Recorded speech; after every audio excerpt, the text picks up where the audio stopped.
Sagutin mo ko, Masaki! Hinihintay ko ang sagot mo!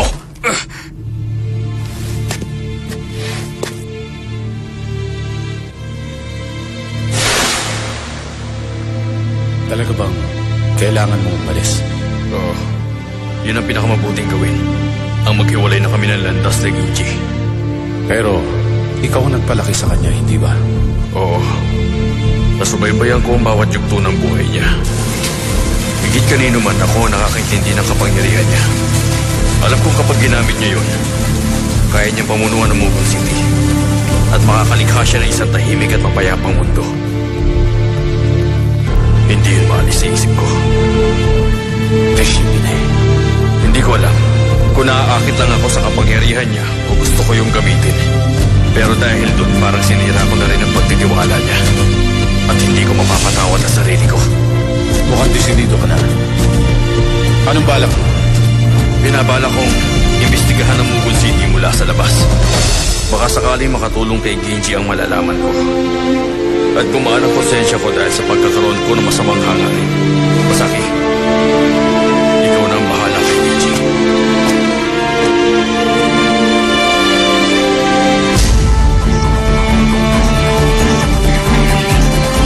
Nagkamali ako na akala ng isipin ko mapagkakatiwala akong isang tulad mo, Masaki. Kung gano'n, makita mo sa akin ang galing mo ngayon. Yan na ba ang kasagutan mo? Kung gano'n pagsisisihan mo to, hindi mo ako kayang talunin. gagawin ko makakaya ko. Katapasan mo na ngayon!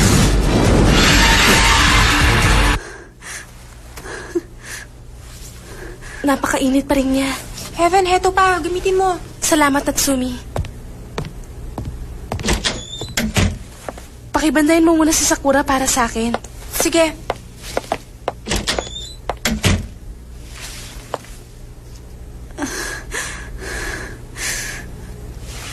Mukhang kailangan ko pang maghanda ng maraming bimpo.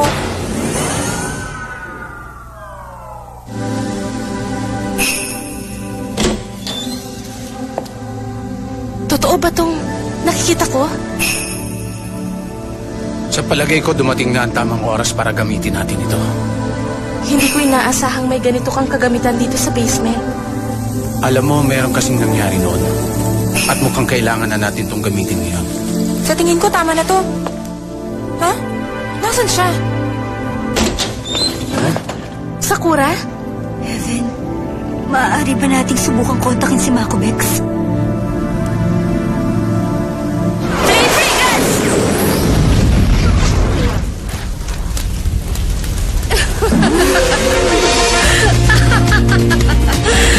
Nakakatawa ka, hindi ka nag-iisip.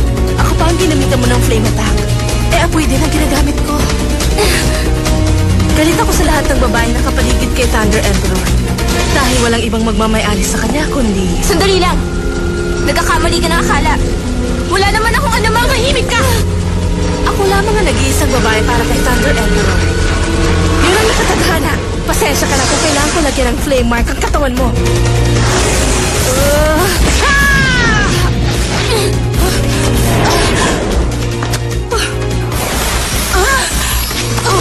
Wala ka nakawala. Alam mo bang puppet fragrance ang tawag dun sa pulbos na nilanghap mo? Oras na pumasok yun sa katawan mo, hindi mo na makokontrol pa ang kilos mo. Tayo na. Inuutusan kitang sumama sa akin. Pero, paano? Walang epekto sa akin yun. Kung ano man ang nalanghap ko, nasunog lang yan sa loob ng katawan ko. Para sabihin ko sa'yo, hindi uubra ang pulbos mo sa akin.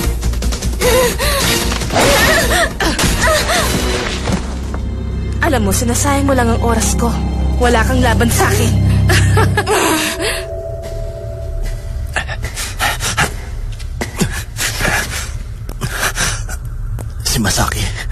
Si Masaki pala ang kalaban.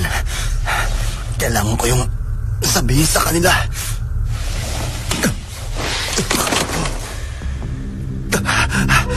Hindi ako dapat magtagal sa lugar na to.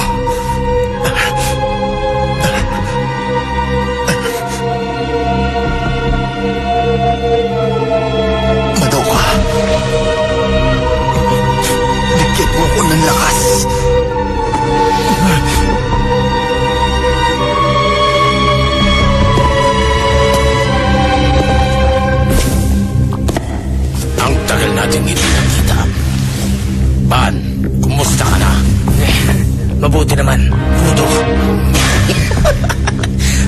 na itong ligawan mo sa mundo.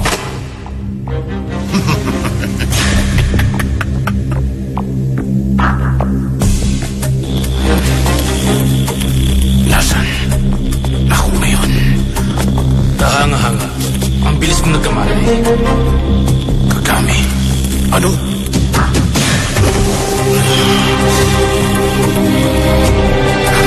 Anong ginawa mo sa kamay ko? Hindi naman mahirap makahanap ng dalawang kamay dito. Isa pa, magagaling ng mga doktor dito. Kaya wala kang dapat pag-alala.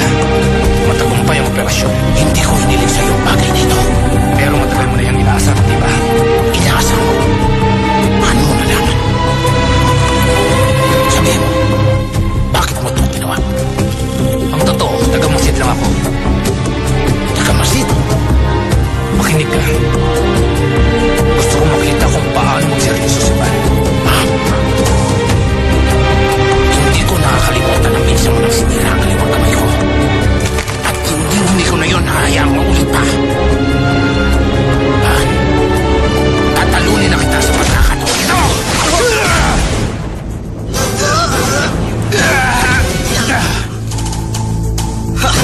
Napakataas pala talaga ng pangarap mo na talunin ako.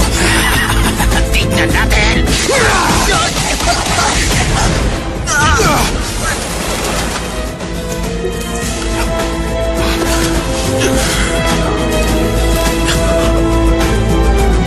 Huwag ka mag-alala, Hudo. Sa pagkakataon to, habang buhay ka na matutulog at hindi ka na magigising pa. Segundo!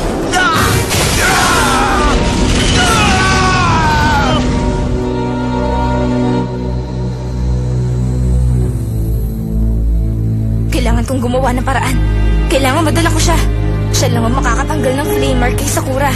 Wala nang ibang solusyon. Deteriorating fragrance! Dragon of Flame!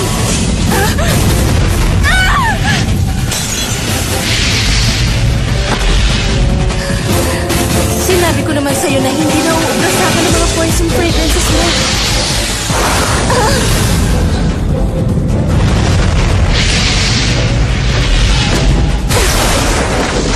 Wala ka ng kawalan. Speeding fragrance! Kapag nagpatuloy to, hindi na ako makakalapit sa kanya. Kailangan ko magmadali. Wala nang oras. Isang langha para doble. Dalawang langha para triple ang bilis. Dragon of Flame! Apoy ng impyerno! Kulang pa rin ang bilis ko. Wala ka palang kwenta. Pambihira. Hanggang saan lang ba talagang kaya mong gawin? Kung makakalapit na sana ako sa kanya. Kailangan ko nag-isa pang langhap ng speeding fragrance. Kapag lumanghap ka pa ng isa pa, mamamatay ka na. Kailangan kong gawin to. Mukhang wala ka na yatang maisip na atake ah. Dragon of Flame! Gusto ko lagyan mo ng flame mark sa katawan ng babaeng yan ngayon din. Kuya, protektahan mo ko.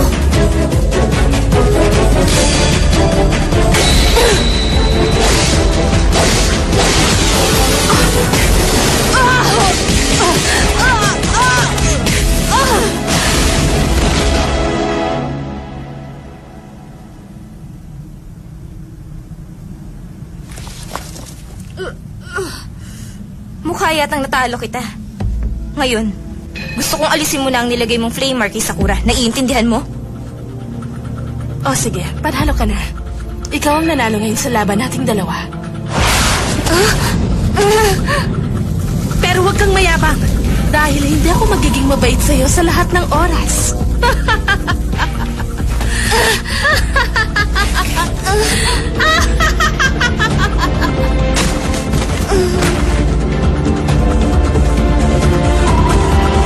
Fascinating fragrance.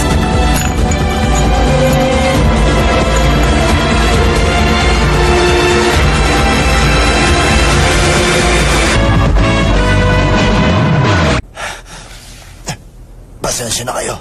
Pero kailangan ko ng tulong. Shido!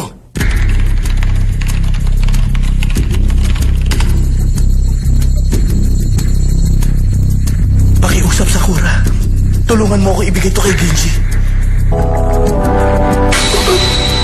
Ayan na. Ayan na. Handa na ako. Ayan na. Nakita ko na. Malinaw kung nakita na naliligo ka sa sarili mo dugo. Lagot ka! Katapusan mo na ngayon! Humanda ka! Pero... Tapos ka na! Nakita ko na siya nakaandos sa lupa. Ito ba ang tunay na kapangyarihan mo? Ha? Ban? Baka naman, simula pa lang ito. Sandali lang! Sagutin mo ako, Ban! Bakit mo ako tinitingnan? Bakit? Sabihin mo dahilan. Ano? Imposible! Naintindihan ko na. Hindi ang hinaharap ang nakita ko. 4 na segundo!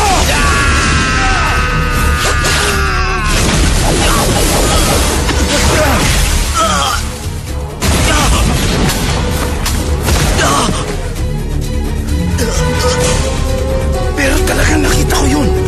At gano'n din ngayon. Kaya ano?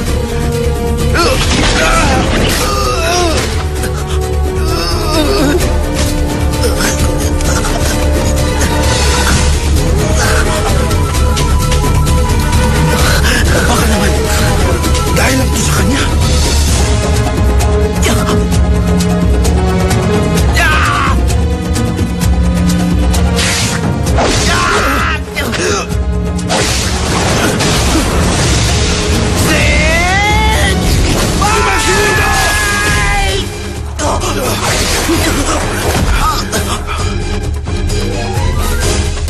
Kapag nagseryoso na siya, hindi ko na makikita ang hinaharap.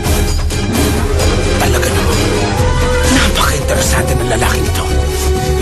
Hanggat hindi pa rin natatapos ang sumpa ng kapalaran. Gusto kong malaman kung mas malakas ba ako kay Ban.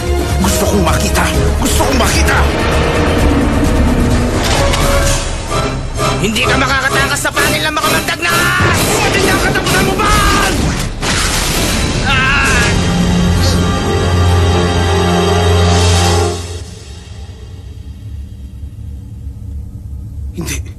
Hindi maaari. Pero Ban, ano? Hindi maaaring baguhin ang hinaharap. Naniniwala na ako talagang malakas ka. Alam mo, Ban, hindi ko kayang ipaliwanag ang sayang nararamdaman ko kapag naglalaban tayo. Sa totoo lang, pangarap kong makalaban ka habang buhay. Minsan ako sumayak. Ano bang pinagsasabi mo dyan, Udo? Hindi pa tayo tapos maglaban. Maglaban pa tayong dalawa. Hoy, ano ba? Bubango ka dyan!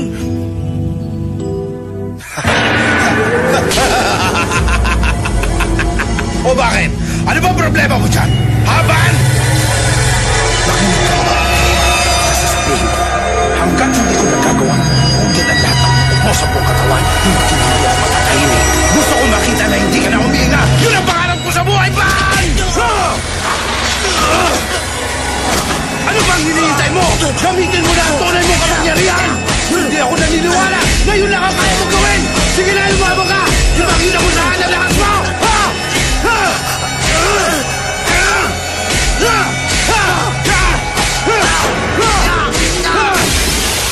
Tapos na 1 minuto.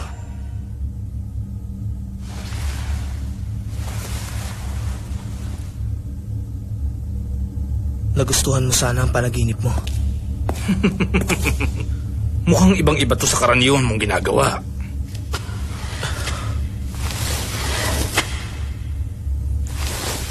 Pakana mo to. Anong pinagsasabi mo?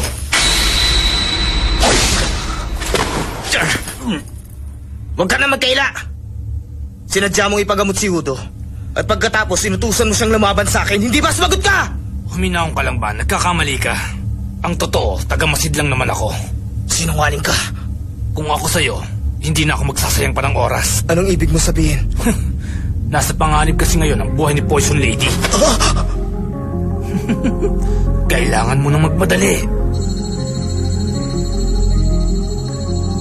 May gustong pumutol sa network connection. Bilis pa.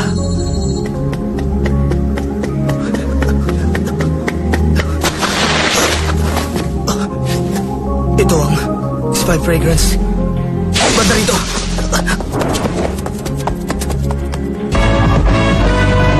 Pasensya na.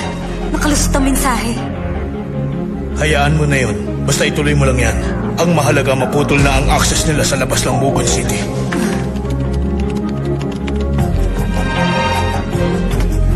Anong?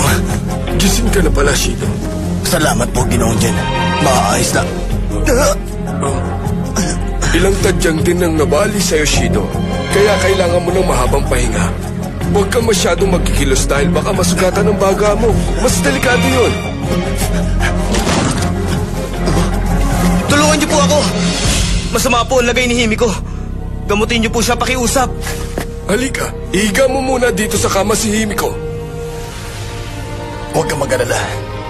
Magaling sa panggagamot na si Ginoong Jen. Talaga? Ikaw, ano naman ang nangyari sa'yo? Wala, baliwala to. May nadiskubre ako na si Masaki ang mastermind ng kaguluhang ito. Ano ka mo? Genji. Nakapagtataka.